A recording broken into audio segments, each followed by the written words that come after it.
ವಿಶೇಷವಾಗಿ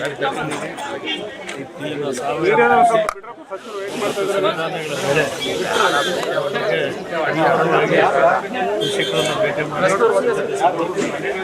ಬೆಳೆ ಬಗ್ಗೆ, ಸಿರಿಧಾನ್ಯಗಳ ಬಗ್ಗೆ, ಸಾವಯವ ಕೃಷಿ ಬಗ್ಗೆ ಹೆಚ್ಚು ಆಸಕ್ತಿಯನ್ನು ತೋರಿ ರೈತರಿಗೆ ಮಾತಾಡಿದ್ದಾರೆ. ಅವರಿಗೆ ನಮ್ಮ ತಾಲೂಕಿನ ರೈತರ ಪರವಾಗಿ ಧನ್ಯವಾದಗಳು.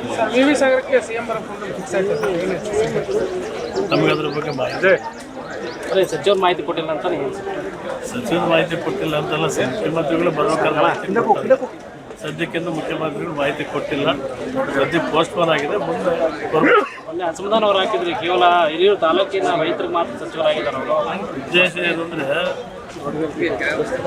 ಸಮಗ್ರವಾಗಿ ಜಿಲ್ಲೆ ಉಸ್ತುವಾರಿ ಸಚಿವರಾಗಿ ಹಿರಿಯೂರಿನಿಂದ ಆಗಿರ್ತಕ್ಕಂಥ ಪ್ರಕರಣಗಳನ್ನು ಪರಿಶೀಲನೆ ಮಾಡಿರ್ತೀವಿ. ಆಕ್ರೋಶ ವ್ಯಕ್ತಪಡಿಸೋದಲ್ಲ, ಪರಿಶೀಲನೆ ಮಾಡಿ ಹಿರಿಯೂರು ತಾಲೂಕಿನ ರೈತರ ಬಗ್ಗೆ ಎಷ್ಟು ಆಸಕ್ತಿ ಇದೆಯೋ ಅಷ್ಟೇ ಆಸಕ್ತಿಯನ್ನು ಹೊಸದುರ್ಗ ತಾಲೂಕಿನ ರೈತರ ಸಲಹೆಯಾಗಿ ಉತ್ತರ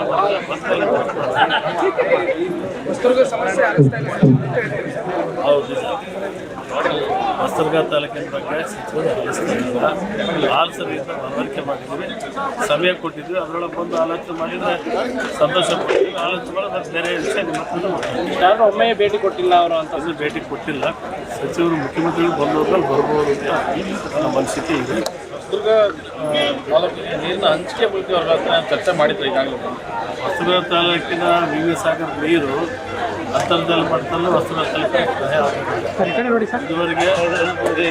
ಇದುವರೆಗೆ ಅಂತರ್ಜಲ ಮಟ್ಟ ವಿವಿ ಸಾಗರ ಕೆರೆ ತುಂಬಿದ್ರು ಕೂಡ ಹೆಚ್ಚಿಗೆ ಆಗೋಕ್ಕೆ ಸಾಧ್ಯನೇ ಇಲ್ಲ. ಹೊಸದುರ್ಗ ತಾಲೂಕಿಗೆ ಗಜೇಂದ್ರ, ಚಿತ್ರದುರ್ಗ, ಹೊಳಲ್ಕೆರೆ ಕೆರೆ ಅಂತರ್ಜಲ ಮಟ್ಟ ಆ ಕಡೆ ಹೋಗ್ತದೆ. ನೀರಿನ ಹಂಚಿಕೆ ಕೂಡ ಈಗಾಗಲೇ RTMC ನೀರು ಮಳೆ ಆಶ್ರಯದೆಲ್ಲ ಬರ್ತದೆ. RTMC ನೀರು ಉತ್ತರದಿಂದ ಕೊಟ್ಟಿದ್ದಾರೆ. NTMC ನೀರು ಪ್ರತಿ ವರ್ಷ 10% ನೀರು NTMC ಬರ್ತಕ್ಕಂಥ ನೀರು NTMC.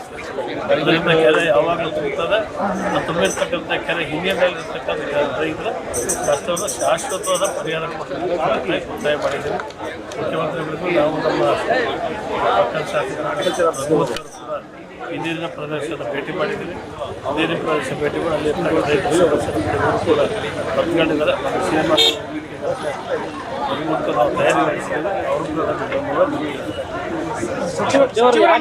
ಹಿರಿಯೂರಿಗೆ ಮಾತ್ರ ಯಾಕೆ ಸೀಮಿತ ಆಗ್ತಿದ್ದಾರೆ?